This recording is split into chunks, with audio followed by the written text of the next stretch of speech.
Kuartal kedua pertumbuhan negara dikatakan naik 7%. Sahabat tahu kan, masyarakat kita sangat limit sekali pengetahuannya. Memang selama 20 tahun ini cara memimpin negaranya seakan tidak meminteri rakyat tetapi malah membodohi rakyatnya. Jadi data 7% ini salah? Ya enggak, bukan salah. Data itu benar 100%. Tetapi pemahaman masyarakat yang awam, terutama pengagum pejabat-pejabat saat ini, salah memahami arti naik 7% itu yang memang digiring ke arah tidak paham. Demikian juga oposisi. Itulah mengapa New Mind tidak impress dengan oposisi, tidak mau gabung dengan oposisi, karena memang aneh dan gak paham bernegara semua. Semuanya politikus, bukan negarawan. Sisanya barisan pasukan yang dikatakan penjual agama yang kalah dengan mereka yang pakai kampanye kebinekaan yang didukung dengan cuan yang besar. Begitu angka 7% kuartal kedua naik, oposisi bengong. Gak ngerti atau malah nuduh data tersebut hoax. Sementara pengagum pejabat mengatakan tuh naik kan, hebat kan pejabatnya. Sementara realita tetangga seputaran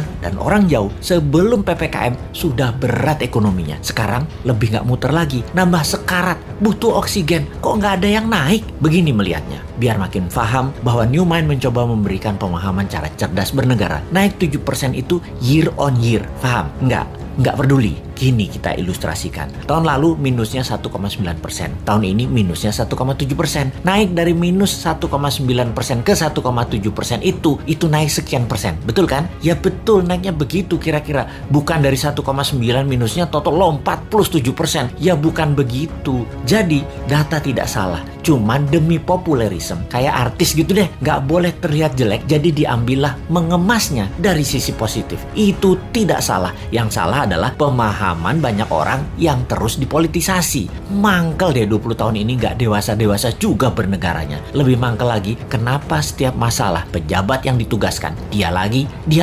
Ini menunjukkan apa? Tidak ada yang mampu, atau dia tidak paham mengelola, atau manajerialnya lemah, atau dia memiliki gaya kepemimpinan yang lain, yaitu gaya kepemimpinan yang menugaskan anak buah, dan kalau anak buah salah, anak buahnya yang disalahin karena ketidakmampuan tersebut. Posisinya kayak menang, kayak raja. Kalau kayak gini ini bukan leader yang baik. Kalau di perusahaan ya, seorang direktur memanggil 5 manajer di bawahnya dan menugaskan masing-masing departemen harus untung, harus membuat profit. Bayangin, buat profit itu kalau di perusahaan. Kalau menteri mah nggak buat profit, hanya menyelesaikan masalah non cash. Harusnya gampang ya. Lalu manajer tadi tidak ada yang menghasilkan profit. Direksi tadi marah-marah. Kenapa? Target tidak tercapai. Manajer balik lagi kerja, nambah runyam. Bukan nggak profit, malah rugi. Direksinya nambah marah-marah. Ketika laporan ke pemegang saham, direksi mengungkapkan kinerja manajernya. Entah bagaimana, mungkin karena shareholdernya bukan orang pintar juga, mereka banyak yang setuju memang manajernya yang nggak bisa kerja, setuju dengan direksi. Di sisi shareholder, ada shareholder yang minoritas yang mengatakan bukan, itu direkturnya yang tidak bisa mengajarkan manajernya, tidak directed leader,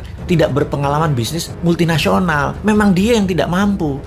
Malah ribut sesama pemegang saham dan berusaha membeli saham milik minoritas dengan harga murah. Lalu diusahakan yang beli adalah investor asing, dan yang minat adalah investor dari Tiongkok yang memang mitra dagang perusahaan tadi. Sudahlah, itu hanya ilustrasi, capek kita balik ke pokok awal tadi. Lalu sektor mana yang naik? Sektor yang dipegang oligarki, yang memang hanya 3% mereka itu, tapi mengendalikan 70% ekonomi. Wis, ngerti ya ilustrasinya ya? Sudah, sana berantem lagi. New Mind mah nonton aja, abis kita dianggap wong bodoh, padahal bodoh beneran.